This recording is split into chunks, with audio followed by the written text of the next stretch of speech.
সবশেষে এখন যাত্রী নামিয়ে দিব। তো বিশেষ করে প্রবাসী ভাইদের দৃষ্টি আকর্ষণ করি, আপনারা যারা আমার সাথে যোগাযোগ করতে চান অবশ্যই আমার মেসেঞ্জার অপশন অন করা আছে। ডিরেক্টলি আমাকে মেসেজ না দিয়ে ভয়েস দিবেন, ভয়েসের মাধ্যমে আপনার সাথে আমার কথা হবে। তো অবশেষে যিনি অসুস্থ তাকে এখন গাড়ি থেকে নামিয়ে এখন একটা হুইল চেয়ার নিয়ে এসেছে, এখন হুইল চেয়ারে করে তাকে এখন ভিতরে নিয়ে চলে যাচ্ছে। আসসালামু আলাইকুম, আশা করতেছি সকলে ভালো আছেন। আলহামদুলিল্লাহ, নতুন আরেকটি ভিডিও নিয়ে হাজির হয়ে গেলাম আপনাদের মধ্যে। তো শীতের সকালবেলা ফজরের পর বের হয়ে গেলাম ঢাকার উদ্দেশ্যে। তো গতকালকে আসছিলাম ঢাকা থেকে, তো আজকে আমাদের গ্রাম মানে দূরে বললে হয় লাকসাম থানায় পড়ছে, এটা হচ্ছে মনারগঞ্জ গ্রামে।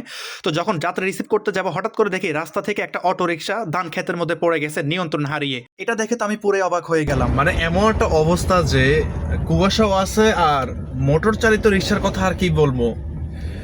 এটা তো শীত মিট এদের কাছে কোনো কিচ্ছু নাই, একটা টার্নিং এর মধ্যে আস্তে চালাইতে হয়। আমার কাছে মনে হইতেছে টার্নিং এর মধ্যে দ্রুত চালাইছে, গাড়ি কন্ট্রোল করতে পারে না, ধান খেতে নামাই দিছে। যাই হোক, আল্লাহ পাক রক্ষা করছে। অবশেষে নিজ এলাকা ছেড়ে চলে আসলাম মনারগঞ্জ বাজারে। এটা হচ্ছে মনারগঞ্জ বাজার, হয়তো আপনারা এদিকের মানুষ যারা আছেন, যারা প্রবাসীরা আছেন, হয়তো এটা আপনারা আপনাদের গ্রামটা ভালো করে চিনবেন। তো অবশ্যই চলে আসলাম যাত্রীদের গন্তব্যে। এখান থেকে একজন মহিলা যাবে ঢাকা, এখান থেকে বুঝতে পারছি। আচ্ছা নিয়ে যাও, আসো নিয়ে আসো। তো এক পর্যায়ে এই যাত্রীদের লোকেশনে আসতে আমার অনেকটাই কষ্ট হয়ে গেছিল, যেহেতু আমি এখানকার না। কারণ মানুষকে জিজ্ঞেস করতে করতে চলে আসলাম। এখন যাত্রীরা আস্তে আস্তে আস্তে। আসসালামু আলাইকুম, আপনি ভালো আছেন? হ্যাঁ, আপনাকে সালাম দিছি। এখানে চার কি আছে? সালামের উত্তর নিতে হয়। আর কিছু আছে? আছে হ্যাঁ, ওছাড়া আছে ওইটারে আছে। আপনার নাম কিতা? মরিয়ম আক্তার মরিয়ম আক্তার। এত সুন্দর নাম কে রাখছে? আর দাদা জি আমার দাদানের বউ। আর কিছু আছে? অবশেষে যিনি ঢাকায় যাবে আমি তো ওনাকে দেখে একদম পুরো অবাক হয়ে গেলাম। তারপর আমি জানতে পারলাম। আসসালামু আলাইকুম। যান আগে আপনি এখানে উঠে বসেন।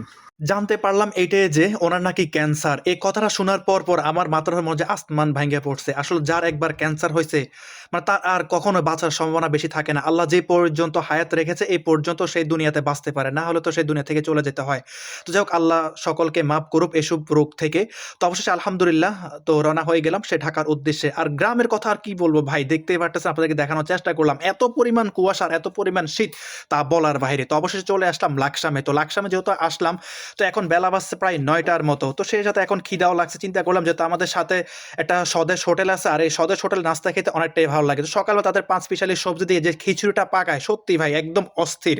তো গরম গরম খিচুড়িটা নিয়ে নিলাম, শীতের সকালবেলা খাওয়া শুরু করে দিলাম এক পর্যায়ে। আসলে কি বলবো, এতটাই মজা লাগছে তা বলার বাইরে। তো লাকসামে যারা আছেন তারা হয়তো স্বদেশের খিচুড়িটা খেয়েছেন, তো আমি স্বদেশের খিচুড়িটাকে বেশি প্রাধান্য দিয়ে থাকি। তো অবশেষে নাস্তা খাওয়া শেষ, এখন বের হয়ে চলে যাচ্ছে এখন গাড়ির কাছে। তো ওনারা গাড়ির ভিতরে নাস্তা খেয়েছে। তো অবশেষে যে ওনাদের ছেলেরা আছে, ওনার ছেলে চলে আসছে, উনিও যাবে সাথে করে ঢাকায়। তা আমি ঢাকা উত্তরা 10 নম্বর সেক্টর মানে কামারপাড়া, ওইখানে একটা ক্যান্সার হসপিটাল আছে, আমি ওইখানে যাব। তো একটা লোকের জন্যই মাত্র, এই যে এখন যিনি গাড়িতে উঠলো ওনার জন্য প্রায় 1 ঘন্টারও বেশি এখানে ওয়েট করতে হয়েছে। 1 ঘন্টা আমার এখানে নষ্ট হয়ে গেছে। তো অবশেষে উনি চলে আসছে। তো উনি চলে আসার পর গাড়ি আল্লাহর নাম নিয়ে টান দেওয়া শুরু করলাম ঢাকার উদ্দেশ্যে। তো অবশেষে চলে আসলাম দাউদকান্দিতে। রোড যথেষ্ট পরিমাণ ফ্রি ছিল। তো মাঝখান দিয়ে আমি একটা কথা আপনাদেরকে বলতে চাচ্ছি, তো আমাদের গ্রাম যারা আছে যেমন লাকসাম, নাঙ্গলকোট, এমনকি কুমিল্লা, হয়তো অনেক টাইমে যেহেতু আমি ঢাকা থেকে যখন প্রোগ্রাম নিয়ে আসি, তো আপনারা চাইলেও যদি ঢাকা কেউ যেতে চান আমার সাথে যোগাযোগ করতে পারেন। ইনশাআল্লাহ আমি আপনাদেরকে, যদি আগে থেকে যোগাযোগ করেন, আমি আপনাদেরকে রিসিভ করে আপনাদেরকে ঢাকায় পৌঁছায় দিতে পারবো, যেহেতু আমি ঢাকাতেই থাকি।